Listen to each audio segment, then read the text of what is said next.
224 ಶಾಸಕರ ಪೈಕಿ ಮುಂಚೂಣಿಯಲ್ಲಿರುವವರು ಮುನ್ರಾಜ್ ಅವರು ಅಂತ ಹೇಳಿ ನಾನು ಖಂಡಿತವಾಗಿ ಹೇಳಬಲ್ಲೆ.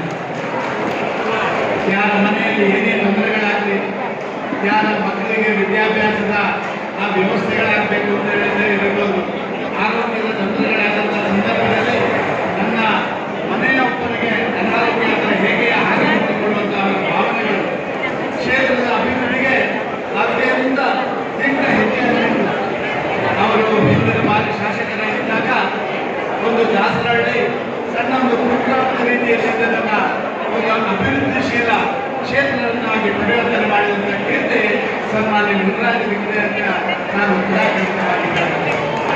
ಇದಕ್ಕಾಗಿ ಇಷ್ಟು ದೊಡ್ಡ ರೀತಿಯಲ್ಲಿ ಕೆಲಸ ಬಂದಿದೆ. ಮುನ್ರಾಜರಿಗೆ ಶುಭಾಶಯ ಕೊಡಬೇಕು. ಮತ್ತೆ ಮತ್ತೆ ಅವರು ನಮ್ಮ ಜನಪ್ರತಿನಿಧಿ ಆಗಬೇಕು. ನಮ್ಮ ಕ್ಷೇತ್ರದ ಮುನ್ರಾಜನ್ನ ಮಂತ್ರಿಯಾಗಿ ಈ ಕ್ಷೇತ್ರದ ಅಭಿವೃದ್ಧಿಗೆ ಕೊಡಬೇಕು ಅಂತ ಹೇಳುವಂಥದ್ದು ಎಲ್ಲರ ಆಶಯ. ನಾನು ಪ್ರಾರ್ಥನೆ ಮಾಡ್ತೇನೆ. ಸನ್ಮಾನ್ಯ ಮುನ್ರಾಜರಿಗೆ ವಿಶೇಷವಾಗಿ ಅವರ ಧರ್ಮವರ್ತಿ ಅವರಿಗೆ ಸಾಧಾರಣವಾಗಿ ರಾಜಕಾರಣದಲ್ಲಿ ಮನೆಯವರ ಪಾತ್ರ ಭಾರಿ ದೊಡ್ಡದಿರ್ತದೆ. ಅವರು ಎಲ್ಲ ರೀತಿಯಲ್ಲಿ ಸಹಕಾರ ಮಾಡುವಂಥದ್ದು. ಪ್ರಾಯಶಃ ಮುನ್ರಾಜರು ಶಾಸಕರಾಗಿದ್ದರೂ ಕೂಡ ಈ ಭಾಗದ ಎಲ್ಲ ಮಹಿಳೆಯರಿಗೆ ಶಾಸಕರಾಗಿರುವಂಥದ್ದು ಅವರ ಧರ್ಮವರ್ತಿಯಿಂದ ನಾನು ತೆಗೆದುಕೊಳ್ತಾ ಇದ್ದೀನಿ. ಅವರ ಕುಟುಂಬದ ಇತರ ಅವರ ಅಳಿಯಂದಿರಿರ್ಬೋದು, ಅವರ ಮಕ್ಕಳಿರ್ಬೋದು, ಮೊಮ್ಮಕ್ಕಳಿರ್ಬೋದು, ಪ್ರಾಯಶಃ ಒಂದು ಅತ್ಯಂತ ಸಂತೋಷದ ಒಂದು ವಾತಾವರಣದಲ್ಲಿ ಇರುವಂಥದ್ದು. ಎಲ್ಲ ಆ ಮನೆಯಲ್ಲಿರುವಂಥ ಎಲ್ಲರೂ ಕೂಡ ಶಾಸಕರ ಜವಾಬ್ದಾರಿಯನ್ನು ನಮ್ಮ ಕೈಲಾದಷ್ಟು ಮಾಡ್ತಾ ಇರುವಂಥ ನಾವು ಕಂಡಿದ್ದೇವೆ.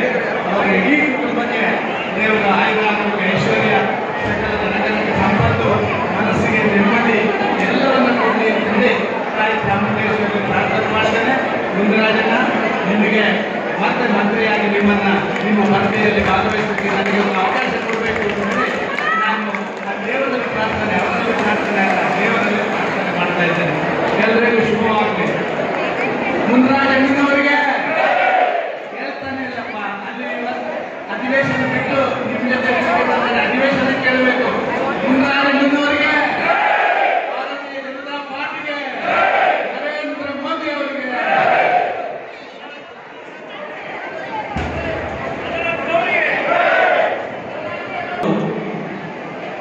ಅಧ್ಯಕ್ಷ ಆಗಿ ನನ್ನನ್ನು ಅವ್ರು ನೋಡಿರಲಿಲ್ಲ, ಅವ್ರನ್ನ ನಾನು ನೋಡಿರಲಿಲ್ಲ.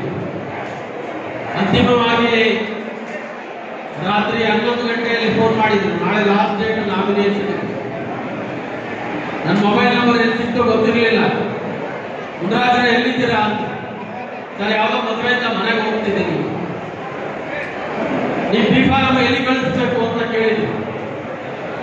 ನೀವೆಲ್ಲ ಬರ್ತೀನಿ ಅಂದ್ರೆ ಬೆಳಗ್ಗೆ 7 ಗಂಟೆಗೆ ನಮ್ಮ ಸುಬ್ಬಣ್ಣವ್ರು ನಾವು ಹೋಗಿ ಕಲೆಕ್ಟ್ ಮಾಡ್ಕೊಳ್ಳಿ ಅಂತ ಹೇಳಿದ್ರು. ಅವರ ಬಂದು ನನಗೆ ಬಿ ಫಾರಂ ಕೊಡ್ತಾ ಇದ್ರೆ ಇವತ್ತು ನಾನು ಶಾಸಕರಾಗಿ ಸೇವೆ ಮಾಡಕ್ ಆಗ್ತಾ ಇರಲಿಲ್ಲ. ಅವತ್ತು ಭಗವಂತ ಆಶೀರ್ವಾದದಿಂದ ನಾನು ಶಾಸಕರಾಗಬೇಕಾದ ಕಾರಣ ಸನ್ಮಾನ್ಯ ಸದಾನಂದಗೌಡರು ಅಂತ ನನ್ನ ಹೆಮ್ಮೆಯಿಂದ ಪ್ರತಿ ದಿವಸ ಹೇಳಿರುತ್ತೆ. ಹಾಗೆ ಇವತ್ತು ದಂಪತಿಗಳ ಸಮೇತ ಬಂದು ನಮಗೆ ಹುಟ್ಟುಹಬ್ಬದ ಆಚರಣೆ ಮಾಡಿದ್ದಾರೆ. ನಾವೆಲ್ಲೋ ಹುಟ್ಟಿದ್ದೀವಿ, ಎಲ್ಲೋ ಬೆಳೆದಿದ್ದೀವಿ, ಎಲ್ಲೋ ಪ್ರೀತಿ, ವಿಶ್ವಾಸ, ಬಾಂಧವ್ಯ. ಬೆಳಗ್ಗೆ 6 ಗಂಟೆಯಿಂದ ಮನೆ ಹತ್ರ, ದೇವಸ್ಥಾನದ ಹತ್ರ ಇಲ್ಲಿ ಬಂದು ಆಶೀರ್ವಾದ ಮಾಡ್ತಾರೆ. ಇದು ನನ್ನ ಉಸಿರಿನವರೆಗೂ ನಾನು ನನ್ನ ಕ್ಷೇತ್ರದ ನಾಗರಿಕರನ್ನ, ನಮ್ಮ ಮುಖಂಡಗಳನ್ನ ನಾನು ಬೇಡ, ನಾನು ಯಾರು ಬೆಳಗಾಮಲ್ಲಿ ಇರ್ತೀನಿ, ನಮ್ಮ ಮನೆಯವರು ಕರ್ಕೊಂಡು ಕೊಲ್ಲಾಪುರ ಲಕ್ಷ್ಮಿಗೆ ಹೋಗ್ತೀನಿ, ಸೌದತ್ತಿ ಎಲ್ಲಮ್ಮನಿಗೆ ಹೋಗ್ತೀನಿ ಅಂತ ನಮ್ಮ ಗಂಗರಾಜ್ ಅವರು, ಕೃಷ್ಣಮೂರ್ತಿ ಅವರು, ಸೋಮಶೇಖರ್ ಅವರು, ನಮ್ಮೆಲ್ಲ ಮುಖಂಡರು, ಸುರೇಶ್ ಅವರು, ಬೇರೆ ಎಲ್ಲ ನಮ್ಮ ಪದಾಧಿಕಾರಿಗಳು ಇಲ್ಲೆಲ್ಲ ಸಾಧ್ಯ ಇಲ್ಲ, ಹೋದ ಸಾರಿ ನೀವು ಆಯ್ಕೆ ಮಾಡಿದ್ರೆ ಈ ಸಾರಿ ಬರಲೇಬೇಕು ಅಂತೇಳಿ ಒತ್ತಾಯ ಮಾಡಿದ್ರು. ನಮ್ಮ ಮುಖಂಡರ ಕಾರ್ಯಕ್ರಮ ನಂದಲ್ಲ, ನಮ್ಮ ಮುಖಂಡರುಗಳು ಸೇರಿ ಇವತ್ತು ಈ ಕಾರ್ಯಕ್ರಮನ ರೂಪಿಸಿದ್ದಾರೆ. ಶಿವ ಪಾರ್ವತಿ ರೀತಿ ದಂಪತಿಗಳ ಸಮೇತ ಬಂದು ಸನ್ಮಾನ್ಯ ಸದಾನಂದಗೌಡರು ಆಶೀರ್ವಾದ ಮಾಡಿದ್ದಾರೆ. ನಾನು ಉಸಿರಿನವರೆಗೂ ಹಾಸನ ಕ್ಷೇತ್ರನ ಮರೆಯಲ್ಲ. ನನ್ನ ಕುಟುಂಬ ಈ ಕ್ಷೇತ್ರಕ್ಕಾಗಿ ಮುಡುಪು, ಈ ಕ್ಷೇತ್ರದ ಅಭಿವೃದ್ಧಿಗಾಗಿ ಮುಡುಪು, ಈ ನನ್ನ ಕಾರ್ಯಕರ್ತರಿಗೋಸ್ಕರ ನನ್ನ ಜೀವನ ಕೊಟ್ಟು, ನಮ್ಮ ಮುಖಂಡರಿಗೋಸ್ಕರ, ನಮ್ಮ ಜೀವನ ಮುಸುಕು. ಹಾಗಾಗಿ ಇವತ್ತು ಯಾವುದೋ ನಂದು ಪೂರ್ವಜನ್ಮದ ಪುಣ್ಯ, ಎಲ್ಲೋ ಹುಟ್ಟಿ ಎಲ್ಲೋ ಬೆಳೆದು ಎಲ್ಲೋ ಬಂದು ನಿಮ್ಮ ಮಧ್ಯೆ ಈ ಪ್ರೀತಿ ವಿಶ್ವಾಸ ಗಳಿಸಿದಿರಲ್ಲ, ಇದಕ್ಕೆ ಎಷ್ಟು ಕೋಟಿ ಬೆಲೆ ಕಟ್ಟಿದ್ರು ಸಾಲದು. ನಮ್ಮ ಮನೆಯವರು ನಾನು ಸೋತಾಗ ಬೇಡ ರಾಜಕೀಯ ನೆಮ್ಮದಿಯಾಗಿರೋಣ ಅಂತ ಹೇಳಿದೆ. ಇಬ್ಬರು ಮಕ್ಕಳು ಮದುವೆ ಆಗಿತ್ತು, ಒಳ್ಳೆ ಅಳಿಯಂದ್ರೆ ಸಿಕ್ಕಿದ್ರು. ನಮ್ಮ ಮನೆಯವರು ಯಾವ ದೇವರು ಬುದ್ಧಿ ಕೊಟ್ಟ ಗೊತ್ತಿಲ್ಲ. ಚಾಮುಂಡೇಶ್ವರಿ ಹೋಗಿ ಪೂಜೆ ಸಲ್ಲಿಸಿ ಬಂದು ಇನ್ನೂ 1 ವರ್ಷ ಆಯ್ತಾಗೆ ಎಲ್ಲ ಹೆಣ್ಣು ಮಕ್ಕಳನ್ನ ಗುಂಡೆ ಹಾಕೊಂಡು ಮನೆ ಮನೆ ಸಂಪರ್ಕ ಶುರು ಮಾಡಿದ್ರು. ಯಾವ ಬಾಯಿ ಸಿಕ್ಕಿಕೊಂಡಿದ್ದೋ ನಮ್ಮ ಮನೆಯವರಿಗೆ ಎಲ್ಲ ಒಂದು ಮನೆ ಬಿಡಿದೆ ಕ್ಷೇತ್ರದ ಎಲ್ಲ ಮನೆಗಳನ್ನ ಸಂಪರ್ಕ ಮಾಡಿ ಬಂದಿದ್ರು. ಮತ್ತೆ ಎಲ್ಲರ ಶ್ರಮದಿಂದ, ನಮ್ಮ ಮುಖಂಡರು, ಕಾರ್ಯಕರ್ತರು, ನಮ್ಮ ಅಭಿಮಾನಿಗಳ ಶ್ರಮದಿಂದ 4 ಬಾರಿ ಭಾರತೀಯ ಜನತಾ ಪಕ್ಷ ನನಗೆ ಬಿ ಫಾರಂ ಕೊಟ್ಟಿದೆ.